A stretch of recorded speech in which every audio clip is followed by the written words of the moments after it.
महाराष्ट्रातील शेतकऱ्यांसाठी आनंदाची बातमी आली आहे।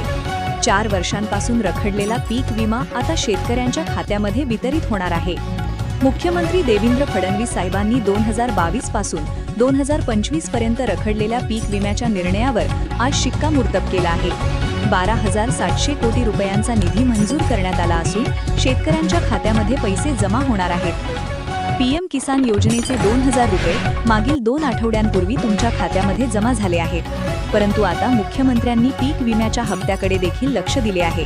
मुख्यमंत्र्यांनी आदेश दिला आहे की हेक्टरी 25,000 रुपये थेट शेतकऱ्यांच्या खात्यामध्ये जमा केले जावेत, कारण बऱ्याच शेतकऱ्यांना वाटत होतं की फक्त 5,000 रुपये येतील, परंतु आता तसं नाही।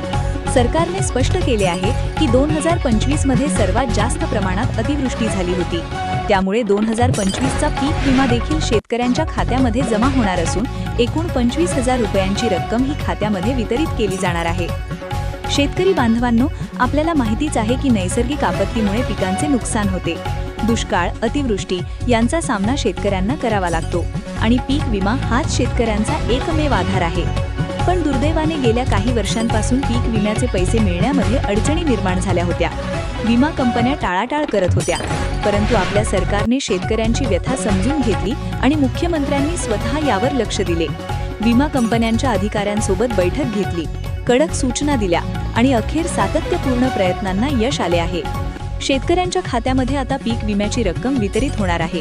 हा निर्णय 2017-18, 2022 या कालावधीसाठी लागू झाला आहे। जर तुम्ही या कालावधीमध्ये पीक विमा भरला असेल आणि तुमच्या पिकांचे नुकसान झाले असेल तर ती रक्कम देखील तुमच्या खात्यामध्ये जमा होऊ शकते, पण तुमचे नाव यादीमध्ये समाविष्ट असायला हवे।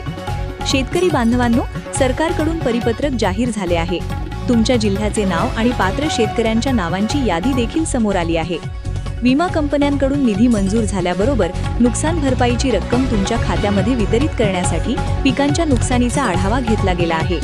शेतकरी बांधवांनो, तुमच्या खात्यामध्ये डायरेक्ट बेनिफिट ट्रान्सफर म्हणजे डीबीटीच्या माध्यमातून पैसे जमा होणार आहेत। त्यामुळे या प्रक्रियेचे वाटप पहिला टप्पा आणि दुसरा टप्पा अशा 2 प्रकारे विभागण्यात आले आहे। सुरुवातीला काही जिल्ह्यांमध्ये वाटप सुरू होईल। ज्या जिल्ह्यांमध्ये विमा कंपन्यांनी प्रक्रिया पूर्ण केली होती त्या जिल्ह्यांना सर्वात आधी प्राधान्य दिले जाणार आहे। येत्या काही दिवसांमध्ये पैसे तुमच्या खात्यावर जमा होणार आहेत। गेल्या 5 वर्षांपासून जी वाट पाहत होता ते सर्व पैसे आता तुमच्या खात्यामध्ये वितरित होणार आहेत। तुमचे बँक खाते सक्रिय आहे का हे एकदा चेक करून घ्या, कारण तुमच्या खात्यामध्ये पीक विम्याची रक्कम जमा होत असताना 12,700 कोटी रुपये निधी मंजूर झाला आहे।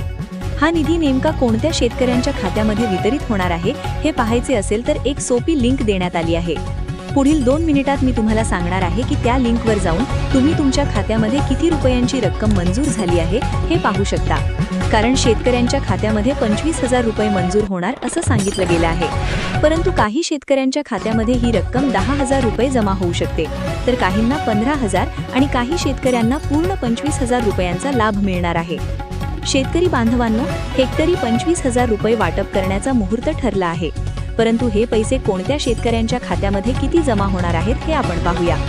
विमा कंपन्यांनी जाचक लावल्या आहेत, ज्यामुळे लाखो शेतकरी या लाभापासून वंचित राहू शकतात। जर तुमचे नाव 15 जिल्ह्यांच्या यादीमध्ये असेल तर एक महत्त्वाचे काम करून घ्या, त्यामुळे तुमच्या खात्यामध्ये पैसे व्यवस्थित जमा होऊ शकतात। सरकारने जेव्हा निर्णय घेतला त्यावेळी 3 महत्त्वाच्या गोष्टी सांगण्यात आल्या आहेत। मुख्यमंत्र्यांनी दाखवलेली यादी आता समोर आली आहे। शेतकरी बांधवांनो, फक्त एका वर्षाचा प्रश्न नाहीये, तर हा हिशोब मागील 4 वर्षांचा आहे। 2022चा थकलेला विमा, ज्यांनी फॉर्म भरला होता पण तांत्रिक कारणामुळे पैसे अडकले होते, तो देखील यात समाविष्ट आहे। 2023चा दुष्काळी विमा, ज्यात अनेकांना केवळ 25%च पैसे मिळाले होते। त्यानंतर 2024 आणि 25 मध्ये मोठ्या प्रमाणात झालेली अतिवृष्टीचा विमा असेल। परतीच्या पावसाने जे थैमान घातले होते त्यामुळे सर्वाधिक नुकसान झाले होते, त्यामुळे हेक्टरी पैसे शेतकऱ्यांच्या खात्यामध्ये आता वितरित होणार आहेत। सरकारने यामध्ये काही नियम लावले आहेत, कारण विमा कंपन्यांनी जाचक मांडल्या होत्या, त्यातील 3 महत्त्वाच्या गोष्टी सांगण्यात आल्या आहेत। जर तुम्ही चुकलात तर तुमचे पैसे सरकारने जरी सोडले तरी तुमच्या खात्यामध्ये जमा होऊ शकणार नाहीत, कारण तुमची जमीन किती आहे आणि किती क्षेत्राचा पीक विमा भरला गेला आहे याची सर्व पडताळणी विमा कंपन्यांनी केली आहे। महाराष्ट्रातील 15 जिल्ह्यांमध्ये हप्ता वाटपाचा पहिला टप्पा पार पडणार आहे, त्यामुळे शेतकरी बांधवांनो, तुमचे आधार लिंकिंग ॲक्टिव्हेटेड असणे फायद्याचे आहे। शेतकरी बांधवांनो, 15 जिल्ह्यांची यादी आणि 25,000 रुपयांचा हा टप्पा तुमच्यासाठी संजीवनी ठरणार आहे. तुमच्या जिल्ह्याचे नाव मुख्यमंत्र्यांनी जाहीर केलेल्या जिल्ह्यांच्या यादीमध्ये आहे का? एकदा चेक करून घ्या. कारण शेतकरी बांधवांनो, पीक विम्याची तारीख ठरलेली आहे. तुमच्या मोबाईलवर मेसेज यायला सुरुवात होणार आहे. मुख्यमंत्र्यांनी 12,700 कोटी रुपयांचा निधी रिलीज केला आहे. परंतु विमा कंपन्यांनी सांगितलेल्या अटींमुळे महाराष्ट्रातील तब्बल 12 लाख शेतकऱ्यांची नावे यादीतून कापली जाऊ शकतात. शेतकरी बांधवांनो, विमा कंपनी सरकारकडे एक तांत्रिक अहवाल सादर करत आहे, ज्यात शेतकऱ्यांनी एक महत्त्वाचे काम केले नसेल तर ते मोठा अडथळा ठरू शकते. ज्या शेतकऱ्याने 2025च्या अतिवृष्टीनंतर पीक विम्याची वाट पाहिली, अशा सर्व शेतकऱ्यांसाठी ही बातमी अत्यंत महत्त्वाची आहे. 3 महिन्यांपासून राज्याच्या तिजोरीतून पैसे शेतकऱ्यांसाठी काढण्यात आले आहेत, परंतु तांत्रिक वादामुळे हे पैसे वाटले गेले नाहीत. पण कृषी मंत्र्यांनी काल रात्रीपर्यंत घेतलेल्या बैठकीमध्ये विमा कंपन्यांना अल्टिमेटम दिले आहे. एक तर पैसा वाटा, नाहीतर शेतकऱ्यांच्या खात्यामध्ये आम्ही स्वतः पैसे सोडू, असा निर्णय घेण्यात आला आहे. पण या गाहीमध्ये तुमचे नाव यादीतून वगळले गेले नाही ना, हे एकदा चेक करून घ्या. कारण हप्ता वाटप होत असताना सरकारने सरसकट हा शब्द वापरला नाहीये. प्रत्यक्षात 3 टप्प्यांमध्ये हे वाटप विभागले गेले आहे. पहिला टप्पा म्हणजे 15 जिल्ह्यांची निवड. सर्वात पहिल्यांदा तुमच्या खात्यामध्ये पैसे जमा होणार आहेत का, हे एकदा चेक करून घ्या. कारण महाराष्ट्रातील पहिल्या 5 जिल्ह्यांच्या खात्यात 25,000 रुपयांचा पहिला हप्ता जमा होणार आहे. त्यानंतर दुसऱ्या टप्प्यात आणखी 10 जिल्ह्यांचा समावेश होणार आहे. 24 तासांच्या आत तुमचे नाव विमा कंपन्यांच्या पोर्टलवर नोंदवले जाईल. शेतकरी बांधवांनो, तुमच्या जिल्ह्याचे नाव यादीमध्ये असणे महत्त्वाचे आहे. कारण आता 25,000 रुपये तुमच्या खात्यावर जमा होत असताना विमा कंपन्यांनी एक तांत्रिक अहवाल सादर केला आहे. त्यानुसारच तुमच्या खात्यामध्ये हप्ता वाटप पार पडणार आहे. शेतकऱ्यांच्या खात्यामध्ये पैसे सोडण्याचा निर्णय सरकारने घेतला आणि विमा कंपन्यांना निधी दिला. परंतु विमा कंपन्या जे हप्ता सोडणार आहेत त्यासाठी त्यांनी 2 अटी लावल्या आहेत. पहिली अट म्हणजे ई-पीक पाहणी आणि दुसरी अट म्हणजे बँक मॅपिंग.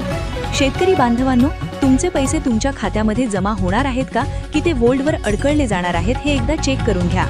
तुम्हाला वाटत असेल की सरकारने डीबीटीचे बटन दाबले की पैसे जमा होतील, परंतु आता तसे होणार नाही. कृषी मंत्र्यांनी काल रात्रीपर्यंत महत्त्वाचा निर्णय घेऊन यादी तयार केली. परंतु या यादीमध्ये विमा कंपन्यांनी पाहणी केल्यानंतर अनेक शेतकऱ्यांची नावे बाद केली आहेत. ज्या शेतकऱ्यांची नावे यादीमध्ये आहेत त्यांच्याच खात्यामध्ये पैसे सोडले जाणार आहेत. त्यामुळे तुमचे नाव देखील यादीमध्ये आहे का, हे एकदा नक्की चेक करून घ्या. शेतकरी मित्रांनो, पीक विमा मिळवण्यासाठी सर्वात मोठा पुरावा म्हणजे तुमची ई-पीक पाहणी केली गेली आहे का. विमा कंपन्यांनी आता फक्त भरलेल्या फॉर्मवर विश्वास ठेवला नाहीये, तर तुम्ही भरलेल्या फॉर्मसोबत ई-पीक पाहणी देखील नोंदवली गेली आहे. सर्वात महत्त्वाचे म्हणजे बँक मॅपिंग. बरेच शेतकरी म्हणतात की माझे खाते चालू आहे, मग पैसे का येत नाहीत. सरकार आता तुमच्या अकाउंट नंबरवर पैसे पाठवत आहे, परंतु आधार नंबरशी तुमचे अकाउंट लिंक झाले आहे का याची पाहणी होत आहे.